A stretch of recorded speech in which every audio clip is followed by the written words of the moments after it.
In the dynamic world of entrepreneurship, unexpected encounters can sometimes lead to intriguing questions. In today's video, we're going to be exploring the curious interaction between rapper Meek Mill and small business owner at a sneaker convention. We're going to examine whether or not you know, his banter that he had with him, his conversation, the dialogue, the exchange was a genuine attempt at mentoring, or was it a potential hustle in the making? Let's talk about it. Listen, ShySpeaks, ShySpeaks, ShySpeaks,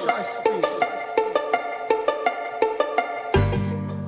So it caused quite a stir in polar decisions, but we're going to settle the score right here in this video. So you definitely want to stick around to the end if you have a small business or a side hustle and you want to glean these 3 business lessons that I've extracted from this situation. You definitely want to stick around. But for context, I want to let you guys know what we're talking about. So let's head over to the situation. Let's see what happened here.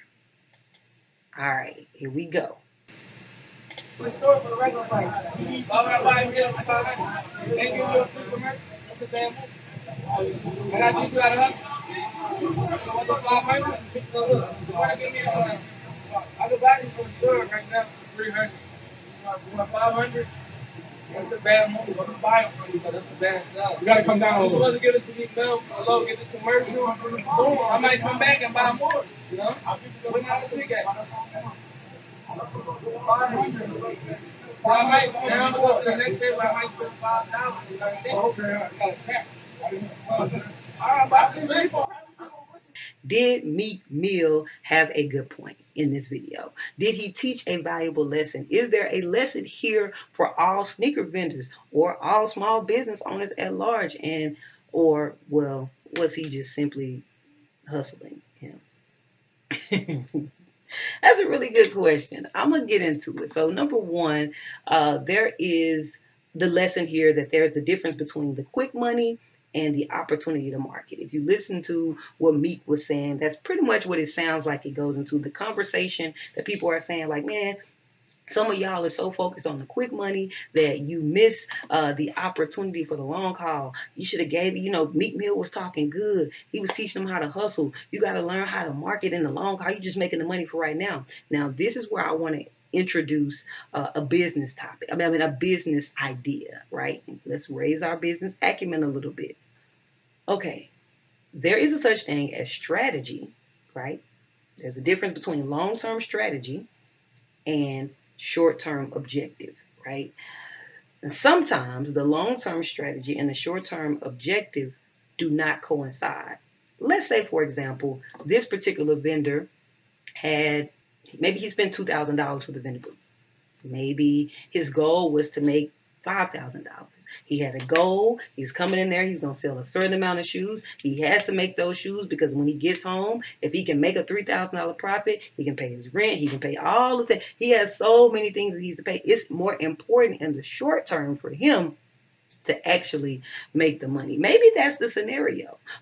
Or maybe he says, I bought this particular shoe for a certain price and I need to make a profit. I need to make a profit off each of these shoes. If I do not make the profit, then I'm going to have to get to the point where it's like, man, I'm not running a profitable business. I'm going to have to close it down. Or maybe, let me broaden that. Like when we say there's a difference between long-term strategy and short-term objective. Let's make it clear. Let's make it plain.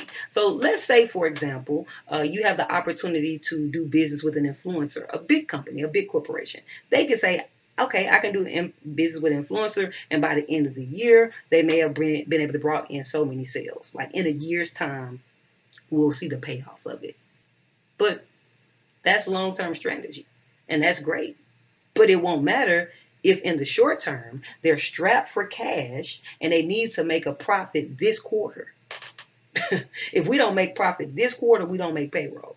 If we don't make a profit this quarter, we don't pay our taxes. We don't make a profit this quarter. And that happens not just for small business owners. That happens on a greater corporate level. Ask me how I know. Before I was an entrepreneur, creative entrepreneur, I used to work and I used to oversee bigger budgets. And there are times that if this doesn't come in right now, then we won't be able to do this objective. So it's more important for us to focus on making this revenue. The long game is not on our mind at this time. So when it comes to whether or not Meek was trying to hustle him or was he teaching him a valuable lesson and all that kind of stuff right here, just off the topic, what people are saying, quick money versus the opportunity to market, that only matters when the strategy and the short-term objective are in cahoots. But sometimes they're out of sorts, right? So now I'm not going to give him a point for teaching or a point for hustling or anything like that, but I do want to keep watching it because I, I think I think there might be a lesson there, but I also see the hustle. Let's watch it.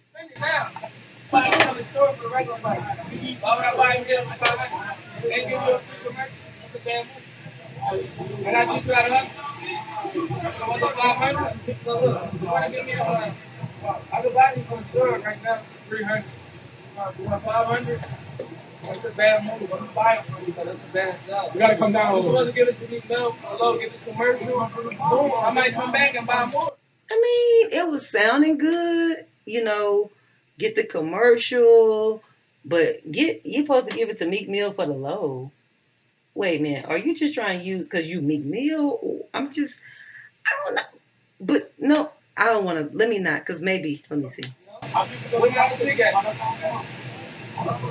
Now let's make sure. I might, I'm going to the next day, but I might spend $5. Okay, I got a check. All right, but I'm going to spend it now. Okay, okay. So you know what? I'm gonna talk about. I'm about to go spend somebody else. You missed the opportunity. Let me teach you. And so all the people from the sneaker con world is like, bro, he kind of missed the deal. And people who are not even from the sneaker world, just people who are into finances and money and small business and all that kind of, they're like, yeah, because he says that basically he says, first of all, he says, I could have bought these from the store. He says, but why would I spend more on you? So he gives the guy to give him an exchange. Oh, well, you can state your value. Hey, there's no store in the 30-mile radius that has these. Maybe he didn't say that. I'm not sure. But I'm just saying that gave him an opportunity for him to raise the perceived value in the customer's mind. But then he goes on to say, why are you charging me 500? You could just charge me 300, right? You could have got the video from me and you could have then marketed that video, which would have brought you more sales, right? So that's the long-term strategy. Number two, maybe I would have came back to you because I'm like, oh, he laced me up. He give me the good deals. I'll come back to him and spend even more money.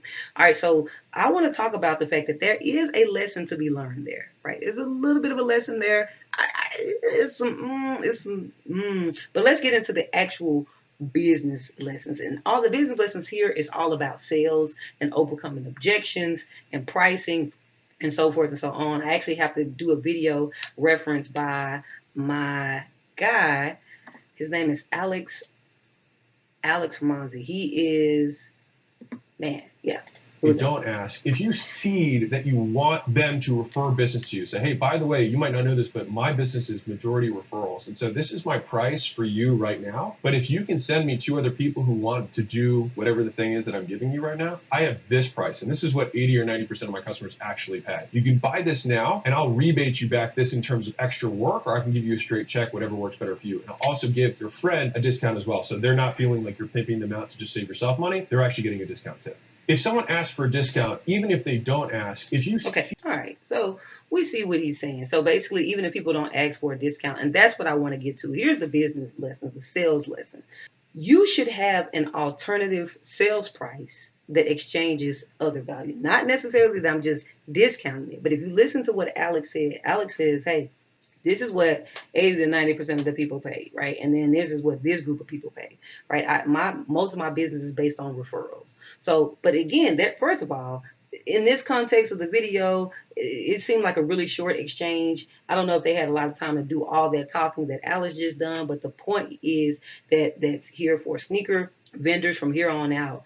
You should have a price. But be prepared because high-profile people do come through these sneaker cons. Celebrities of sorts. Meek Mill is a celebrity. I believe he's worth 20-something million or some kind of crazy amounts of millions. They may come through here, and you may have an opportunity to create a relationship, an ongoing relationship, create a client instead of just having them as a customer. right? That's what we say. When we have clients, my clients, I do business with them, they refer other business to me. But if you're just a customer, you're gonna just do this transaction and boom, you're gone. That's what Meek says. Don't customer it. You just made me a customer. You could have at this particular point in time, you could have did way more, right? So following the line of thinking, be prepared. This is my price. It's $500. But if somebody comes in here who I believe is willing to give me something that's $200 worth of value, right? 300 is going to be the cash price. 200 is going to be the value price. It would normally cost me $200 to get a video from this person, but they're going to sit here, do me a video. Maybe it says, hey, I'll give you this price for $300. And I'm gonna actually pull you to the side over here. We got a little meeting area for the vendors. I'm gonna shoot a quick video, and you're gonna shout out my brand, my social handles, and so forth and so on. Tell people that they need to get their stuff from me because I got the good quality for the low and all that kind of stuff. So you could do that, right? And if that person says yes, then now I did not technically discount it because it costs what it costs. Somebody said it costs what it costs. Okay, it costs what it costs. Listen, I just exchanged value for you. And what I did is I just used you as an opportunity to get more customers. And so, but that has to, again, it has to match with the objective. So I do think that there was a lesson learned from there. But if I watch this video one more again from my hood lens and my, my hustle detector, this is what I see.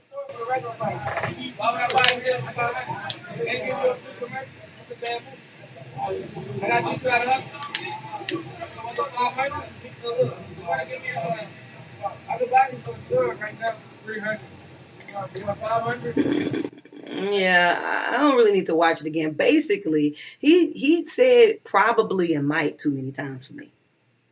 See, if you're really trying to teach a small business owner something, you don't might them. You have a lot of money and you have a lot of businesses, sir. Here's what he could have done if he was really, truly, indeed trying to teach a lesson. He could have said, hey, listen, I know it's 500. I'm gonna actually tell you how to do this. You could have given to me for 300. I'm gonna step to the side. I'm gonna run the play for you.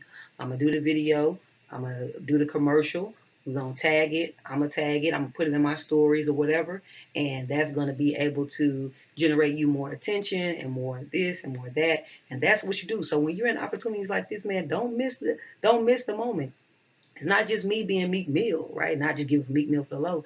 Other people may come in here, and when they come in here, be prepared to have an offer for them. Offer them something else that's going to be worth their time, and it's also going to be worth their time. That's how you teach that. But he was like, man, I probably this, and you probably that, and we might do this. And the guy didn't really have a lot of time to create a counter offer and work a deal. So guess what he did? And that's what I believe that you should do, which is lesson number 3, I would say. See, lesson number 1 was understanding that there's a difference between quick money and the overall opportunity to market, because there's a difference in strategy, long-term strategy and short-term objective. Number 2, a lesson on sales, right? So I have one price. It costs what it costs, but I have a different way of exchanging value with people if that's available, especially if they're going to turn into a client and they're going to bring me more referrals. That's that. Everybody should be prepared. The last thing, though, this lesson wasn't taught by me. The last lesson was actually taught by the business owner. Since there was no legit deal that was actually done, the dude stuck to his price. He said it costs what it costs. Okay. And here's the thing.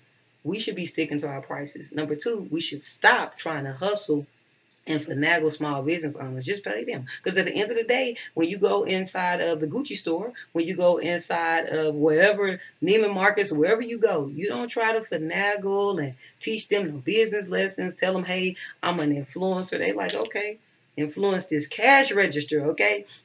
I'm just saying, let's not try to be so quick to just pay the price, right? And then teach the lesson, because you have enough money to do so. You definitely have enough money to do so, especially in his case. But anyway, back to the owner. He said, listen, no, I don't know if he had a short-term objective, long-term strategy. All he knows is that it costs what it costs. And if you really wanted to help me, you could pay the price and do the video, because you have it that way. Let's not be hustled and had out here in these streets. So if you have to ask me, I said that we was gonna come to the bottom of it. Was it hustle or was it teaching? Overall, it was more hustle than teaching because again, if he wanted to truly teach, if he truly wanted to teach, there was ample opportunity for him to pay and teach the lesson and show him how it works, if that's what he really was trying to do. But he wasn't. He taught. He didn't teach that particular owner anything. He taught overall the sneaker vendors at large to be prepared to have their sales and pricing and value model and offers and stuff like so.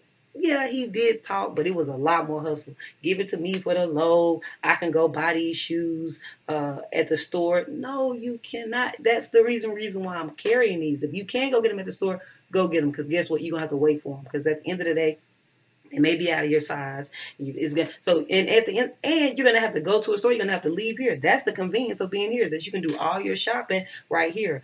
You're being charged for convenience. You're being charged for a finder's fee because I found a size that you did. Like no, I'm telling you, just stand your ground, okay? Stand your ground like the dude did because he was kind of hustling. You know, give it to me up for the law. I'm trying to teach you how to hustle. When you say I'm trying to teach you how to hustle, I'm showing you how to do gifting. Now, if anything, he was gifting and gabbing him. So the gab, like, hey, you know what I'm saying? You need to be able to finesse, create an offer. Yes, that, but otherwise, he was doing way more hustling than teaching. Listen, this is my take. This is my 3-lesson recap of 3 business lessons that were extracted from this particular situation. If you enjoy videos like this, being able to learn or grow in your business knowledge, you like hearing it in a fun way, in ways like this, then I want you to consider subscribing to this channel because I'm going to continue to have more videos like this. Until next time, I'll see you in the next one. Listen, ShySpeaks, ShySpeaks, ShySpeaks, ShySpeaks.